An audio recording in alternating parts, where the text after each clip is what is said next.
बिस्मिल्लाहिर्रहमानिर्रहीम। Kitchen philosopher food secrets में आपको आपकी शेफ़ किचन फिलोसोफर का सलाम। और देखिए मेरे प्यारे व्यूअर्स, एक दफ़ा फिर हो रही हैं आपके लिए बहुत ही मज़ेदार, जायकेदार, शानदार से काम। तो जनाब, अगर आप चैनल पर नए हैं तो चैनल को सब्सक्राइब कर लें, बेल आइकन के बटन को प्रेस कर लें ताकि हमारी आने वाली हर नई वीडियो का नोटिफिकेशन सबसे पहले आप ही को मिले।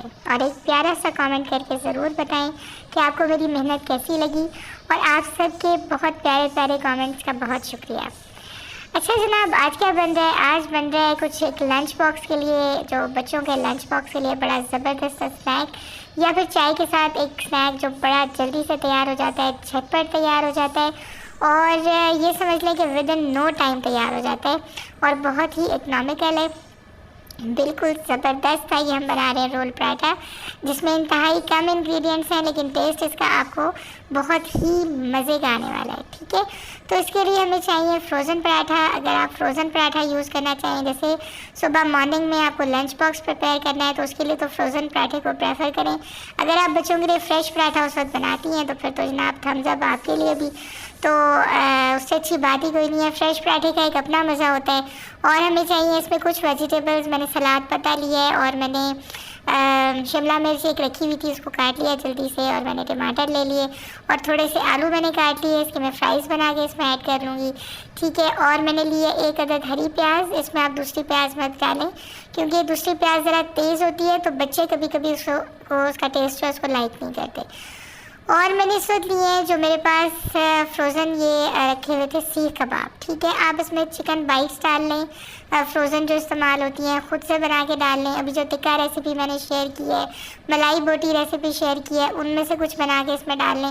तो ये तो मल्टीपर्पज़ दिया। इवन अगर आप ऑमलेट बना के भी इसमें डाल लें, तो अगर ये सारी चीज़ें हमने इसमें इस्तेमाल की हैं तो ये बहुत ही मज़े का और जूसी बनेगा। और हमने बनाने से पहले क्या करना है, हमने बावुज़ू होना है, बिस्मिल्लाह पढ़नी है, तीसरा कलमा पढ़ना है, दुरूद शरीफ पढ़ना है। और ऐसे करते हैं कि कमेंट के ज़रिए शेयर करेंगे कि हम कौन सी सूरह मुबारक जो है उसकी तिलावत अपने किचन में सुनते हैं। आहिस्ता आहिस्ता मैं आपको इंशाल्लाह थोड़ी थोड़ी करके इसमें आयात जो हैं मुख्तलिफ़ उनसे मुतालिक, जो मतलब उनका शान नज़ूल, उनकी बरकत जो है, वो सब चीज़ें आहिस्ता आहिस्ता इंशाल्लाह मैं इसमें शेयर करनी शुरू करूँगी आपसे। और मैं आपको स्ट्रेस मैनेजमेंट भी सिखाऊंगी। अभी मैं थोड़ा सा इसलिए अवॉइड करती हूँ कि मुझे थोड़ा सा आप लोगों का रिस्पांस और समझ में आ जाए, तो उसके बाद ये सब चीज़ें इंशाल्लाह रेगुलर इसमें हम करेंगे। अच्छा जी, बनाना इसको बहुत आसान है। फ्रोज़न पराठे को हमने गर्म किया। इसमें कोशिश करें कि आप ऑयल यूज़ ना करें क्योंकि ऑलरेडी होता है, और अगर कर जाए तो थोड़ा सा हमने बटर यूज़ कर लिया।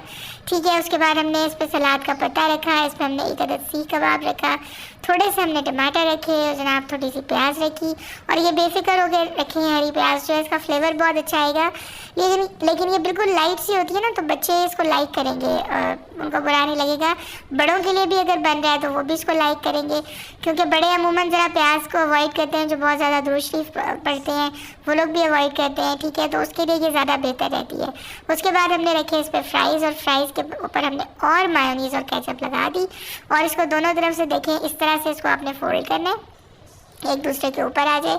और इसके ऊपर बाद कोशिश करें इसको एलुमिनियम फॉइल में आप रैप कर दें, अगर ये बच्चों के लंच बॉक्स के लिए बन रहा है। ठीक है, अगर ये इवनिंग के लिए स्नैक्स के तौर पे बन रहा है, फिर इसको आप बेशक बटर पेपर में कर लें, बेशक इसको आप हाफ सिल्वर वाले फॉइल में कर लें।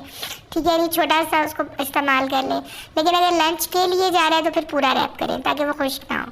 ठीक है जनाब, तो ये देखें बड़े मज़ेदार से, ज़बरदस्त से, कलरफुल से और बहुत ही रिफ़्रेशिंग और जूसी पराठा रोल बनके तैयार हो गए हैं। तो जनाब इनको खाएं, औरों को भी खिलाएं और ज़बरदस्त से ये जो रोल है इसको एंजॉय करें। और ये no budget no time recipe है। ठीक है, दोनों चीज़ें इन्वॉल्व नहीं है बहुत ज़्यादा, ना इसमें बहुत ज़्यादा खर्चा है और ना बहुत ज़्यादा इसमें वक्त लगता है। तो इस तरह की चीज़ें जो हैं ये बनाएं ताकि आप मोहब्बतें बांट सकें अपने घर में, अपने बच्चों के साथ, अपने बड़ों के साथ, अपने प्यारों के साथ। और याद रखिएगा, हमने मोहब्बतें ही बांटनी हैं। हम कभी भी कोशिश करें कि हम उन लोगों में से ना हों जो रिश्तों को तोड़ने वाले हों। कोशिश करें हम कभी उन लोगों में से ना हों जिनकी वजह से किसी जगह पे फसाद होता हो। अगर हम उन लोगों में से नहीं है ना, तो आप उस पर अल्हम्दुलिल्लाह कहें, क्योंकि अगर हम उन लोगों में से हैं जो दिलों को जोड़ने की कोशिश करते हैं, अगर हम उन लोगों में से हैं जो घर घरों में रिश्तों को जोड़ने की कोशिश करते हैं और जिनके दिल में अल्लाह का ये खौफ मौजूद है कि हमने कता रहमी नहीं करनी। आपको पता है कता रहमी बहुत बड़ा शदीद गुनाह है। जो कता रहमी से मेरी मुराद है रिश्तों को तोड़ना, ठीक है। जो रिश्तों को तोड़ देते हैं ना, तो अल्लाह रब्बुल इज़्ज़त ने फरमाया कि जो कता रहमी मुझसे है, मतलब मफ़हूम बता रही हूँ आपको मैं, तो जो रिश्तों को तोड़ेगा मैं उसको तोड़ूंगा। ये मैंने आपको मफ़हूम बताया आयत का, ठीक है। एग्जैक्ट उसका तर्जुमा नहीं, ट्रांसलेशन नहीं है ये, ठीक है। तो अब ये देखें कि जब हम रिश्तों को तोड़ेंगे और अल्लाह ना करे कि अल्लाह रब्बुल इज़्ज़त हमें तोड़ेंगे, तो कौन बचा सकता है टूटने से। तो इसलिए कोशिश करें रिश्तों को जोड़ लें। देखिए छोटी सी ज़िंदगी है, कोशिश करें कि हम दिलों में ज़िंदा रह जाएं, ठीक है। इसी मोहब्बत भरी प्यार भरी बातों के साथ मुझे दें इजाज़त। ये मज़ेदार से पराठा रोल बनाएं और ज़रूर खाएं। अस्सलाम वालेकुम।